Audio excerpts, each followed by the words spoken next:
मीरा नायर की film monsoon wedding से अपनी अभिनय यात्रा शुरू करने वाली अभिनेत्री तिलोत्तमा शोम ने स्वतंत्र फिल्म निर्माताओं की फिल्मों shadows of time, the waiting city, turning 30 feet और सर से सिनेमा में अपनी खास जगह बनाई।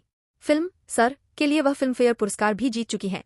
तिलोत्तमा इन दिनों नेटफ्लिक्स की सीरीज कोटा फैक्ट्री के तीसरे सीजन में केमिस्ट्री टीचर पूजा दीदी के किरदार में नजर आ रही हैं।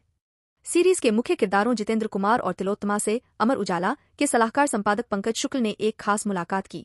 यहाँ पढ़िए इस वीडियो इंटरव्यू में तिलोत्तमा से हुए सवालों पर मिले उनके जवाबों के कुछ अंश। टीचिंग एक नोबल प्रोफेशन है जिसमें एक आदमी सीखने के बाद जीवन भर बांटता ही रहता है। आपको जब टीचर का रोल मिला तो आपके अपने कौन से टीचर उस समय जहन में आए होंगे जिन्होंने आपको बहुत कुछ सिखाया? मैं बहुत लकी हूँ क्योंकि मेरे लाइफ में ऐसे बहुत सारे टीचर्स हैं। स्कूल के दौरान मेरी एक हिस्ट्री टीचर थी पूर्णिमा गर्ग। हमें नहीं पता था कि वो हमसे प्यार करती थीं या नहीं, लेकिन वह अपने विषय से बहुत प्यार करती थीं और चूंकि वह अपने विषय इतिहास से बहुत प्यार करती थीं लिहाजा वह हमें ये सिखा सकीं कि एक छात्र के तौर पर इतिहास सिर्फ वही नहीं है जो किताबों में है। सिर्फ नाम और साल याद कर लेना इतिहास नहीं है। ये सिर्फ एक नजरिया है इतिहास को देखने का, सिर्फ एक संस्करण। ऐसे बहुत सारे इतिहास हैं। मौखिक इतिहास हैं जैसे कहानियां, जिसको जितना पता रहा होगा उसने उतना लिख दिया। अगर आप बुद्धिज्म में देखें कि वो कैसे लिखा गया है, 10 आई हर्ड कि मैंने ऐसे सुना।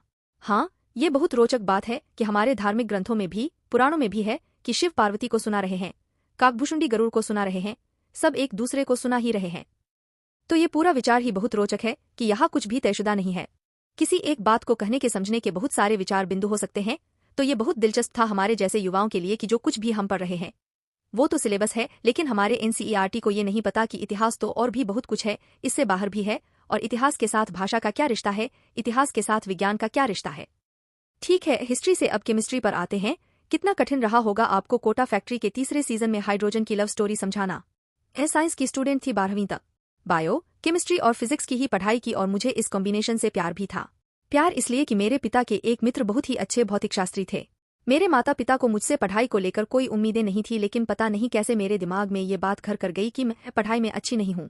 मैं समझ नहीं पा रही थी, मुझे चीजें याद नहीं रहती थी। हमें हर 4 साल में जगह बदलनी होती थी क्योंकि पापा एयरफोर्स में थे तो पढ़ाई का माध्यम भी बदल जाता था। हम कोटा फैक्ट्री में आपके किरदार के पढ़ाने के तरीके पर बात कर रहे थे। हाँ, मैं उसी का जवाब देने की कोशिश कर रही हूँ। अध्ययन के मामले में मुझे बहुत ही कमजोर छात्र माना जाता था। मुझे खुद से कोई बेहतरी की उम्मीद नहीं थी, मेरे माता पिता को भी मुझसे कोई उम्मीद नहीं थी। लेकिन जब मैं अपने पापा के इन मित्र से मिली, उन्हें सितार बजाना बहुत पसंद था, तो जब मैं उनके पास पढ़ने जाती तो वह कक्षा की शुरुआत सितार वादन से करते, फिर खुद ही जाकर चाय बनाते और फिर बागवानी करते समय वह मुझे कुछ सूत्र समझाना शुरू करते और तब मुझे ये एहसास होना शुरू हुआ कि मुझे तो फिजिक्स से प्यार हो रहा है। क्यों वह इतने आराम से वह सब कुछ कर रहे थे। छात्रों के बारे में जो हम ये धारणा बना लेते हैं कि ये इस विषय में तेज और इस विषय में कमजोर है, तो कई बार ये कमजोरी बस किसी अच्छे शिक्षक का इंतजार कर रही होती है।